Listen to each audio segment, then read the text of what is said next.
Improving your emotional intelligence. The first step is self-perception. This is crucial. You cannot skip this step. You may think that you know yourself deep down inside. You may think that you are a very self-aware person. Guess what? Think again. In many cases, we assume that our emotions. We make all sorts of snap judgments about how we feel. Little do we know that we're actually feeling many things at the same time. This always shocks people, even those who claim to be totally self-aware. This is why at this point in time, I need you to drop all your assumptions about how well you know yourself. Instead, ask yourself a very simple question. How aware am I of all my emotional states? Pay attention to the word all. This is plural. Every time you feel strong emotions, it usually doesn't just involve one emotion. You're feeling something before, during, and after that strong emotional state. If you ignore this or dismiss it outright, you're doing yourself a big disservice. You really are. You're putting yourself in a situation where there's a disconnect between how you're feeling and how others perceive you. You have to understand that there is often a disconnect between what you think you feel and what others say you're feeling. Now, this is not a question of opposition. This is not a question of black and white opposites, that either one is true and the other is false.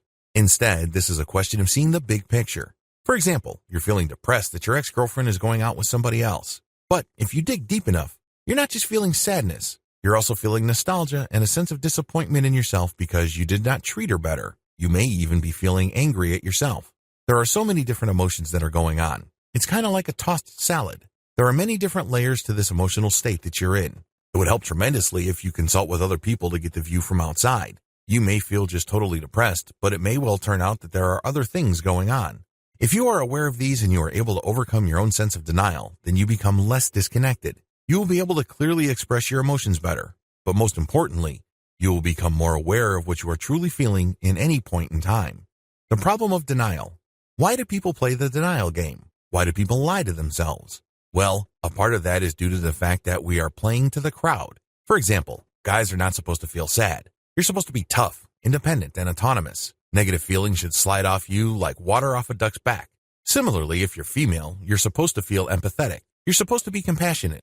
So when you feel contempt and anger, you get confused. You have to overcome this and replace it with a deep sense of authenticity. You have to remember that there's no such thing as a right and wrong emotion. What's important is that you are fully aware that you are feeling it. That's all you need to do. Acknowledge that you are feeling it. Clearly identify it. There's nothing to explain. There's nothing to be embarrassed about. There's nothing to sweep under the rug. Just acknowledge it. Don't label it as ugly, inappropriate, or something a bad person would feel. Your job is to be as clear as possible about the emotions that you're feeling. Take ownership of them. There's no need to apologize for them. Overcome this natural sense of denial because since we were children, we were trained to deny our feelings. We were trained to make excuses for them. Well, starting now, you're going to have to overcome that. You can't assume that you'll automatically be understood. Another problem that gets in the way of a heightened level of emotional self-perception is the idea that people will automatically get us. I really can't blame people for thinking this way. After all, when you were a kid and you were going through your emotional growing pains, your parents gave you a lot of rope and they played along. They may have even enabled you. The problem is, at some point, you're going to have to grow up. The people around you are not going to bend over backwards to try to understand you. They're not going to give you the benefit of the doubt. They definitely are not going to give you much rope. Don't put yourself in the position of constantly assuming that people will automatically understand what you're expressing and what your words truly mean. You have to understand that people have enough problems of their own. They have their own lives to live. Otherwise, you're putting yourself in the situation where people are basically going to be walking on eggshells around you. You will be a very unpleasant person to be around. You don't want to play that game. You have to get rid of this mental crutch. The more you believe that people will automatically understand what you're feeling, the less likely you're going to be doing the heavy emotional work of being truly emotionally self-aware. Stop playing to the crowd. In addition to what I described above, another way people play to the crowd involves some sort of emotional kabuki theater. Have you seen a kabuki show? The emotions of the actors are fixed. They are formulaic. It doesn't take a rocket scientist or a very sensitive person to figure them out. In fact, you can actually read people's emotions in kabuki because they are very easy to tell apart. When you play to the crowd, you are engaged in kabuki theater on an emotional level. Why? Well, when you express your emotions based on social expectations, you're not really showing your real face. You're not really expressing what you truly feel. Instead, you look at your situation and imagine what the right emotional state is. In other words, you're looking for what's socially acceptable. Then you express your emotions along those lines, exactly like kabuki theater. Life does not work on formulas. Unfortunately, the more you do this and play to the crowd this way, the less emotionally honest you become. Eventually, you reach a point where you can't even tell your own emotions unless they are reduced to cartoonish simplification. Stop playing to the crowd emotionally. Don't let social expectations dictate how you express yourself emotionally. Focus on honesty. If you're feeling sad, feel sad. If you're feeling upset, feel upset. Now, please understand that this doesn't mean lashing out. This doesn't mean that you have to bawl your eyes out or yell at somebody in anger. I'm talking about what you're feeling deep down inside. Instead of covering it up, pretending it's something else, or worse yet, denying it, feel it.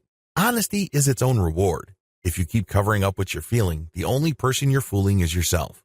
Remember, emotions have two levels. There is the purely subjective emotion, and you're the only person who can feel this, but there is also the external part. When you manifest emotions, other people can see signals that you're sending out. Unfortunately, unless you are completely honest with what you're feeling, oftentimes, there is a disconnect between the objective signals you're sending out and what you subjectively feel. This type of honesty is its own reward. The more you practice honesty deep down inside, the better off you will become. Log your emotions. Keep an emotional intelligence journal. Your first step is to log your emotions. Once you're clear, you're going to have to overcome denial and stop playing to the crowd. Log what you're feeling. Remember, there is no right or wrong answer. Nobody has to read your notes. It's not like you're going to write all this down and post it on Facebook. This is for your eyes only. Just write whatever is at the top of your head. This is the subjective part. As long as you feel it, write it down. Next, describe it in objective terms. This is very important. What is the context of your feelings? What brought it on? What exactly do you feel? For example, if the mental image of my ex-girlfriend who cheated on me flashed in my mind, I would write, I feel sad because she betrayed me. She didn't tell the truth. She told me lie after lie to my face. She let me go on, knowing full well that she was doing certain things behind my back. It was only until I discovered that she was doing these things that she told me the truth. This is why I feel bad. When you write along these lines, you're being objective because you are tracing what you feel, which is sadness, to a set of facts that happened in a specific time and a specific place in your personal history. This is the objective portion of your log. You're creating context when you do this. Now, the next part is subjective. You ask yourself, what do I think I'm feeling? I think I'm feeling sadness, but is there anything else? I feel nostalgia because I truly loved her. I believed her. A part of me would like to think that she loved me too. She seemed conflicted at the end when we broke up. After you've written this type of material, you ask yourself, what are the objective factors here? What are the things that I can test? Well, you can test the fact that she lied to you because you talked to your common friends and they told you the truth. You can test the fact that she did all these things. In that context, it's okay to feel sad, and that's what you're really feeling. You're also feeling angry and betrayed. You're feeling abandoned. The key here is to list down all the emotions that would be warranted by the facts. That's how you get to your real emotions. You can't just say, I feel sad, or I feel angry, or I feel regretful. That is too shallow. You have to look at the whole set of facts, pay attention to the context, and then list down all the emotions that could possibly come. After that, ask yourself, am I feeling this? That's how you break down that iceberg of emotions, instead of just vainly scraping the surface. If you keep going through this process, you start seeing the big picture of how your emotions stack up and how you express them. Ask a friend. When you're interacting with your friends, like telling jokes, hearing sad stories, listening to them, and just basically hanging out together, stop and ask them, look at my face. Pay attention to my words. Look at how I'm carrying myself. What do you think I'm feeling? Now, please understand that you have to do this with real friends because real friends care. But there is also a chance that they will try to give you the answer that you're looking for because they don't want to offend you. They want to remain your friends. You have to give them permission to be completely honest. Ask your friend what he or she perceives based on facts. This is the most important part. They have to tell you their interpretation of your feelings, but they have to give facts to support it.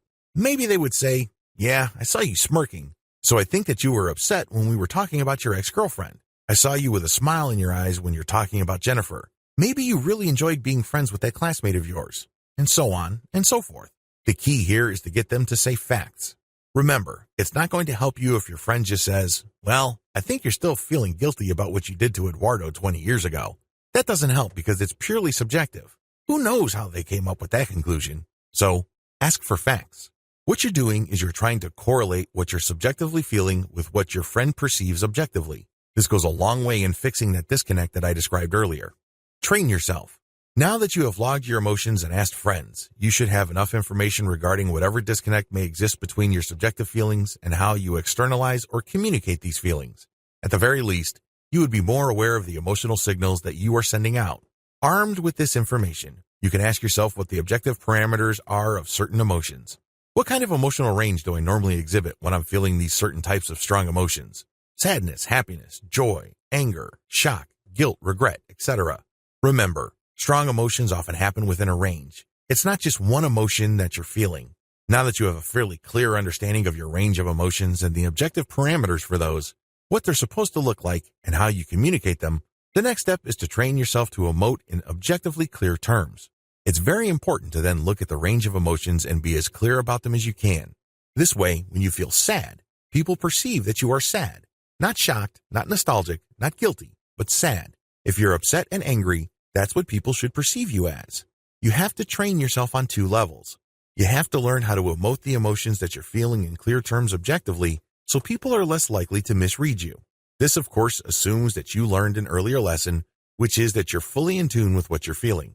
You're not mislabeling it, you're not in denial, nor are you taking one emotion over another. Instead, you are fully aware of what you're feeling at all times. This takes a lot of work because, let's face it, most people are lazy. Most people would rather make assumptions of strong emotions that they feel and leave it at that. This emotional self-awareness is the foundation of emotional control. Get this right, and you are well on your way to self-mastery, create your personal success, and higher emotional intelligence.